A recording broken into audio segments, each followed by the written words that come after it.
Greetings everybody, my name is Larry Keffer. Most of you know me as Preacher 717. If you've been following my videos lately, you'll notice that I put a video up called Muslim Attack Street Preacher. Now, when you preach and you're out in the world preaching, to the wicked and so forth, it's basically part of the job description that you're going to be attacked by Muslims and so forth. And that wasn't really the part of the video that was so egregious. What it was the reaction of the police and what they did, and the misconduct that we've been experiencing, especially in Tampa with the police department. If you look at some of the other videos I have, you'll see there's a pattern of, we have maybe a dozen videos of police trying to intimidate, infringe on our rights, and cause problems for anybody that wants to go out on the street and preach. The end result of the attack of the Muslim was that the police officer charged the victim with battery. And I just got the police report today, and when I read the police report, I was disgusted again at the lies and the bias that the police officer shows towards Christians. So I wanted to read it. I've just posted another video because we were accused of editing the video so that you could not see just how insightful we were and how cruel we were to this poor Muslim. So I put basically all the video, pretty much all the video I have up, except for some maybe little clips of when we first started, just trying to get set up and everything. But it's basically the bulk of video, so you'll be able to see exactly what happened.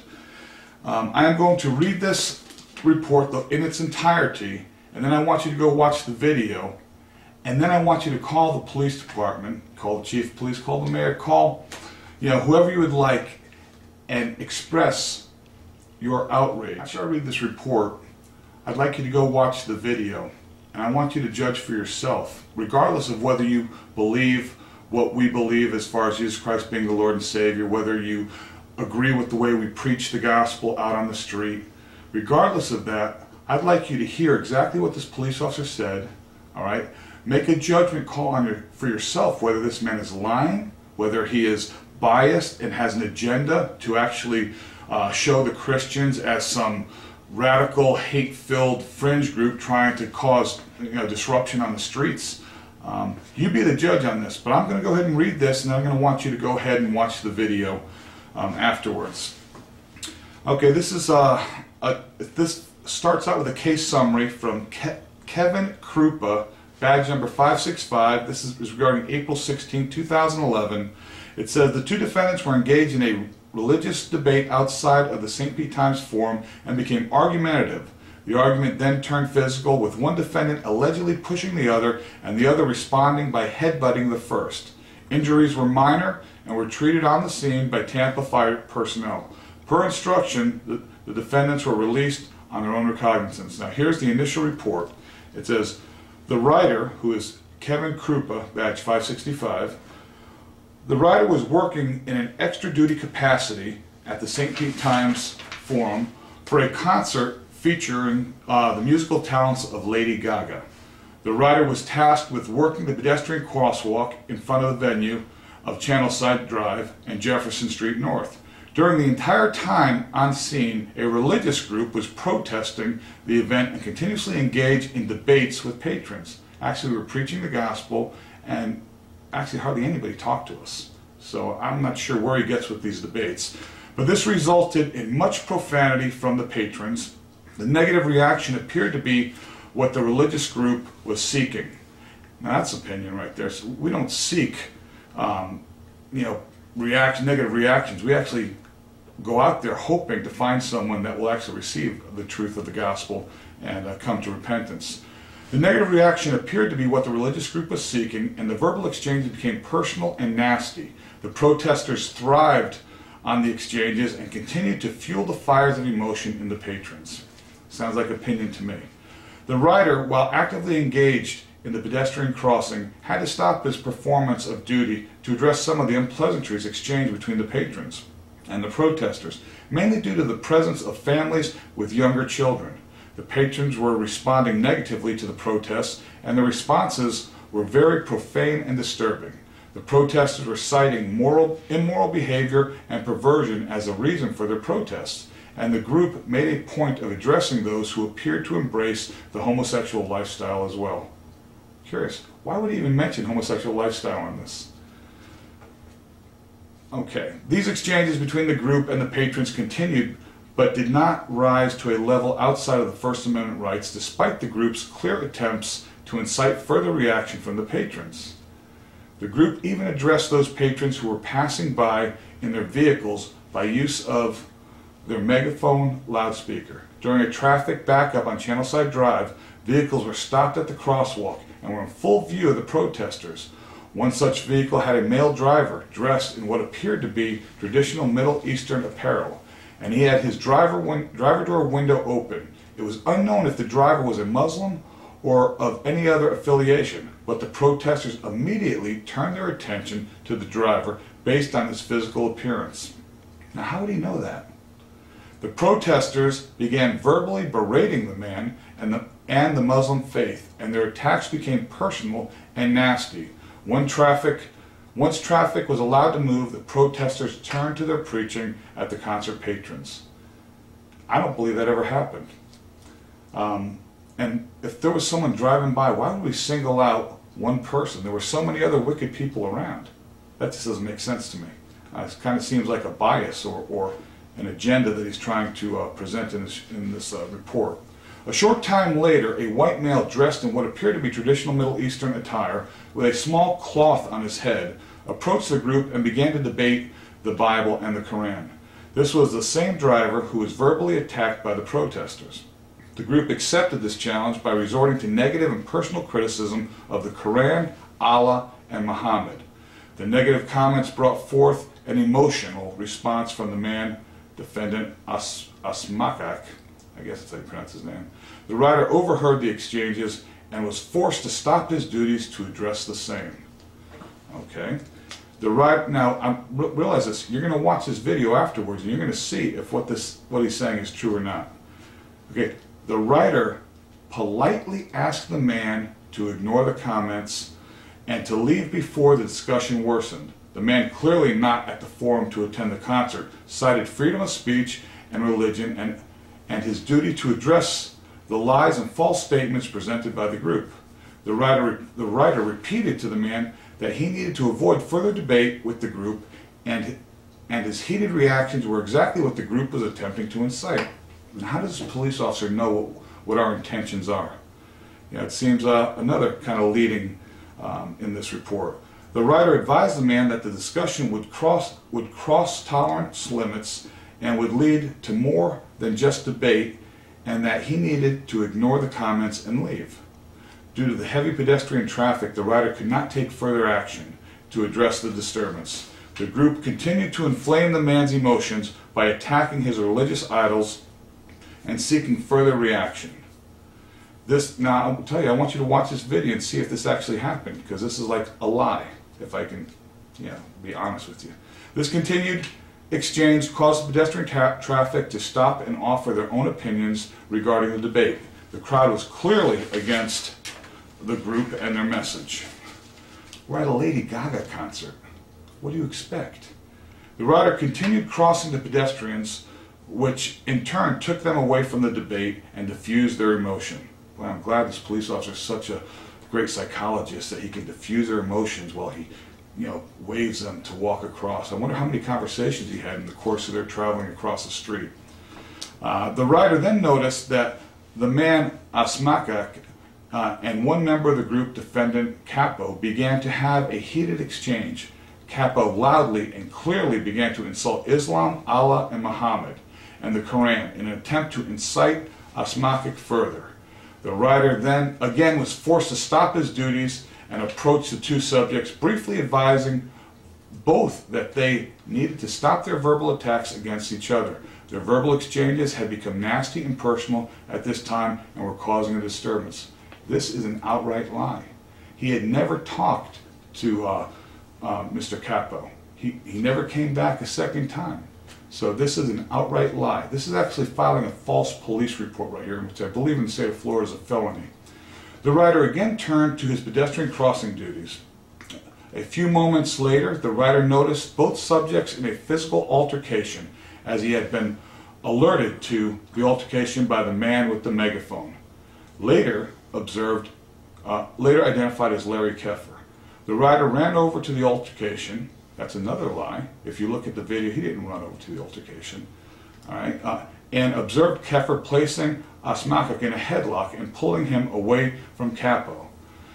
That headlock happened so quick that, and if you look in the video, you'll see he's not even looking at it. Okay, let's see here. Okay, Asmakik began to walk away, and Capo turned away as well. Actually, Capo turned away. He had just gotten headbutted, and he's lying on the ground at this point. You'll see that on the video. Suddenly, Capo stated that Asmakik had headbutted him in the mouth and broke a cap on one of his teeth. The rider observed Capo to have a bloody mouth. Seeing that there was an injury, the rider quickly summoned Asmakik back to the scene. First of all, he came over and told the guy to leave. All right, he was going to let the guy walk off and not be accountable for his actions. After we actually, were telling him, you need to get him, he broke his tooth and everything, that's when he actually slowly walked over to get this guy. The rider advised via radio of the exchange and asked for another unit to respond to assist. Several units responded, including Corporal R. Powell and Lieutenant R. McMullen. Both combatants pleaded their respective cases. That's a lie. They never actually came over and talked to Capo. Now Capo actually was telling them what was happening because all they did was hang out with the Muslim and get his. They only got one side of the story, other than people letting them know that we had it on video and so forth like that. With Capo saying he was assaulted by Asmakik, and Asmakik stated that he was defending himself with Capo. The incident appeared to be a mutual combat incident, and both involved appeared to be equally at fault.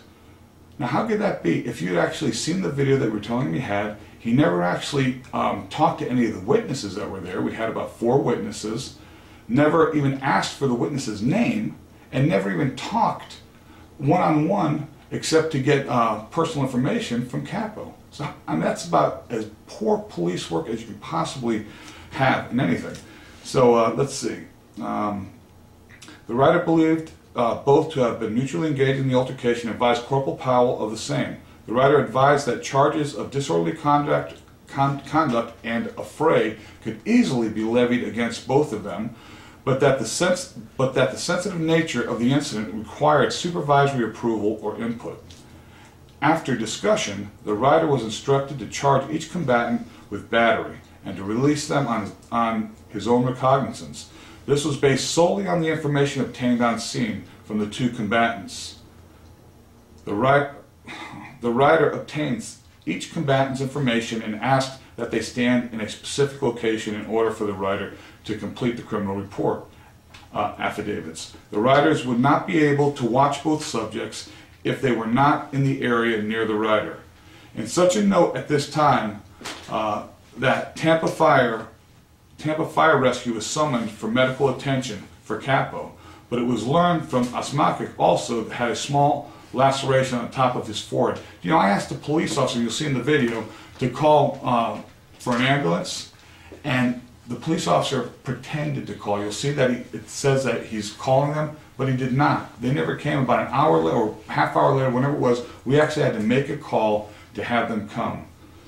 That's just so that's a side note that you probably won't see from the video. Asmakik began to walk away from the location, and he stated that he needed to pray away from the others. Asmakik refused orders from the rider, and the rider was forced to place him in handcuffs and secure him in the back seat of the rider's marked police car. The handcuffing procedure was completed only as a last resort because Asmakik attempted to leave the scene and would have been out of view of the rider. The rider was able to complete the paperwork at this time with Asmakik in the back seat of the rider's marked police vehicle. It should be noted that Tampa Fire Engine 1 Corporal Ramada responded to address the injury with Capo suffered. The rider was advised that Capo suffered a laceration inside his mouth only, and that it may require a few stitches to close. It actually took 7 stitches, and he has a broken tooth that's going to cost about $3,000 to fix.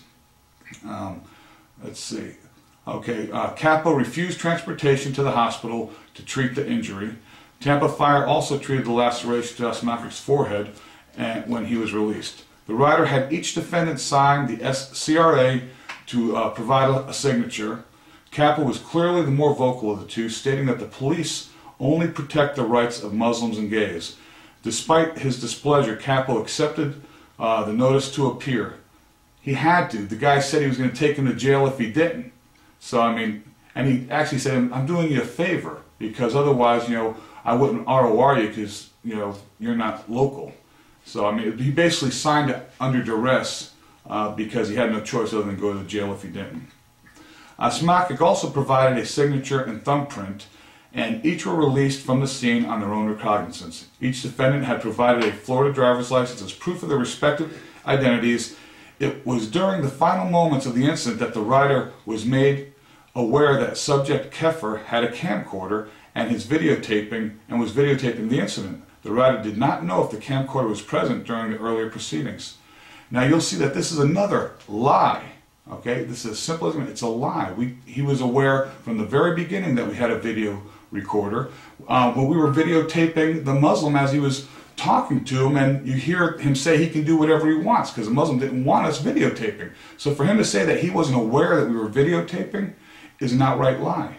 He refused to watch the video because, if he had watched it, he would have seen that Mr. Capo was a victim and the Muslim was at fault and should have gone to jail rather than just being cited and walk away, being the level of injury that Mr. Capo received.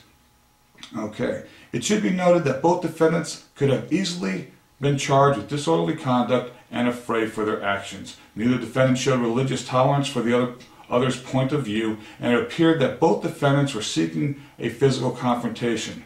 That's another lie. All right? We see that the Muslim was seeking a physical confrontation. You'll see that in the video. Mr. Capo kept moving away. Mr. Capo basically spoke a truth that's actually proven through history, Muslim history. And the Muslim could not contain himself, could not answer it, and resorted to violence. That's basically what happened. Okay, let's see. Neither defendant showed religious tolerance. The charges listed were based solely on the instructions from the rider's supervisors on scene according to the information obtained. Right, according to the information obtained, because they didn't get any information. They took the information from the Muslim, they disregarded the information from the Christian, they refused to talk to witnesses, and they refused to watch the video. Okay, the following day, the rider learned of the existence of a video. The following day, he just learned about it, okay, of the incident posted on YouTube. The rider was advised that in the future it would be prudent to view any and all video evidence prior to charging anyone with a crime if warranted. The rider, having no knowledge of the video, another lie, was advised that Asmakic was the instigator of the physical contact. Without viewing the video, the rider could only take the word of those who witnessed the incident on the video. But he didn't talk to the witnesses. This guy, okay, no further action was taken. So the right thing to do would have been to dismiss that and not file these charges against Capo, but instead now he's justifying his actions. On Monday, 4/18/11, the rider was able to view the video of the incident. The rider watched as Asmakic initiated the physical contact. However, the rider also noticed that the video was edited and not the complete footage. We put two different camera views on this. Okay, the video that I just put up is unedited, shows the preaching all the way up to the attack when I had the camera, but my camera shut off when I grabbed him after he attacked Capo. Then you see a wide-angle view from another Christian there that had a video camera that was videotaping the whole thing. That's why, as far as being editing, you'll see from start to finish the aggressive behavior and the attack from the Muslim to the Christian. And so there's nothing edited in there. It's all straight line. You decide for yourself. Okay. The writer also noticed that the video was edited and not the complete footage. The video was also clear in that it showed Asmakic walking away from Capo and Capo following him. Now I don't remember seeing that. Okay. You let me know if you can see that. Let's see. Verbal. Okay. Where am I? What could not be heard was the verbal exchange that ensued. But you have it on video. You can hear the verbal exchange that's ensuing. This man was in the street directing traffic. Now he says Kappa was continuously insulting Asmakic and Islam, and each time Asmakic turned to respond, Kappa would quickly turn away. Now this man is like in the middle of the street on the other side, far away, and he can see and hear all this. When if you watch the video, I've got the video camera right up close, you'll be able to see what the truth is. Kind of seems like opinion or even a lie, if you ask me. Kappa was continually insulting Asmakic and Islam, and each time Asmakic turned to respond, Kappa would quickly turn away. Kappa's claim that he did not push Asmakic appears to have some merit. Oh, look at that. However, due to the only edited video available for viewing, a final judgment could not be made. You be the judge on that. It does not appear, it does appear that the sign that Kappa was holding did strike Asmakic when Kappa turned away from him. I don't remember seeing that. You be the judge of that. The rider was instructed to contact Kappa and to attempt to obtain the video evidence. The rider called Kappa, there's his number, and identified himself by name. The rider advised that he was seeking the raw video footage from the incident that occurred Saturday night. Kappa advised that he did not have the video and then provided the name of Larry Keffer and his contact phone number. Kappa did not appreciate being contacted regarding the matter, and when he learned that the person calling him was the same as the one who issued him a notice to appear, he became verbally abusive toward the rider, referring to him as that stupid cop. The rider then contacted Keffer, identified himself by name, and asked if the raw video footage was available for evidentiary purposes. Keffer could be heard commenting on the video that he kept offering the video to the rider to view, but the rider never had contact with Keffer until the end of the incident. I was constantly trying to, reach out to him and show, let him see the video, let him do the right thing. Keffer could be heard. Okay. The rider was now attempting to obtain the actual unedited video to submit as evidence to help out his friend. Oh, that was so nice of him. Keffer stated that he needed to meet with the chief of police before he did anything further. I did mention that I wanted to see the chief of police, but what happened is it ended with had his supervisor call me. I wanted his supervisor to call me. Let's see. And I've also put a couple calls into the chief of police, but I haven't gotten a call back yet. When asked again if the video would be able to be obtained, Keffer asked who was calling. And when the rider again announced his name, Keffer immediately hung up the phone as he was screaming something about why the rider was contacting him. He called me, and I didn't recognize his name. He said, I'm with the Tampa Police Department, we need the video for evidentiary purposes. I said, okay. I go, tell you what, why don't you give me your name and number and I'll call my attorney and I'll get back with you. And he goes, I gave you my number. And I said, well, I gave you my name. I said, well, I didn't have a pen. I go, go ahead and give it to me now. He goes, you have it all over the internet. I said, oh, you're the police officer that treated us so poorly out there and you have the nerve to call me? I go, tell you, why don't you have the chief of police call me? Nobody, have your supervisor call me. And then at that point in time, I hung up on him because there was really nothing else to be said. But I never heard back from him. He never told me that he was trying to use a video to clear Capo or anything in that manner. The rider notified Sergeant G. Collar of the results of the investigation, as well as notifying Lieutenant McMullen of the discovery. I wonder why no one ever called me. I actually went out there today to talk to an officer. I guess he works in internal affairs, and I did give him a copy of the unedited video. Just to close up on it. Let's see. The rider inquired if any changes would need to be made to the original CRAs or if the incident needed to be reclassified in another way. It was related to that the matter would be turned over to the state attorney's office for review. So now it's up to the state attorney. I mean, the state attorney, I hope they're more competent than the police department. I hope that when they see the video, they'll see that they had a biased cop with an agenda who acted very poorly and actually, at minimum, just showed misconduct and unprofessionalism. But I'm putting hope in the state attorney that he will actually see this and release Mr. Capo from this bogus crime. Now it says in addendum, Keffer and Capo claimed to be preaching the gospel according to the Bible and that their protests were peaceful in nature. The video that was posted leaves out the hate-filled verbal attacks against all those concert patrons who did not agree with their preaching. Their message was not promoting peace or tolerance, but rather of inciting violence and hate.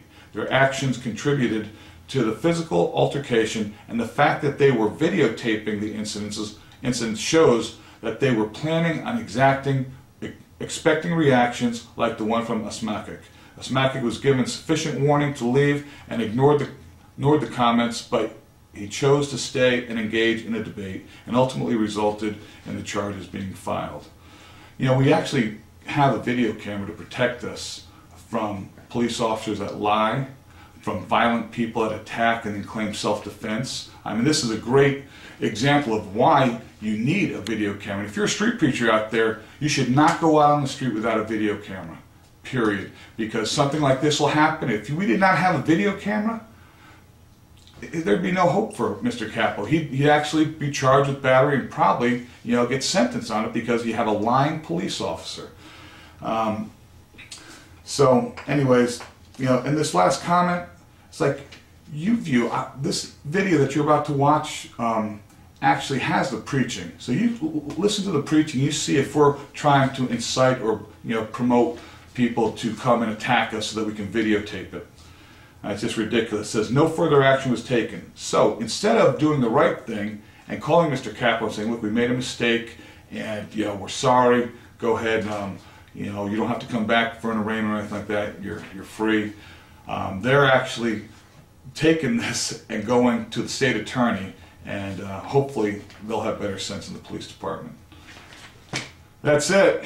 Now go watch the video and call the Tampa Police Department and let them know how outraged you are at this police officer.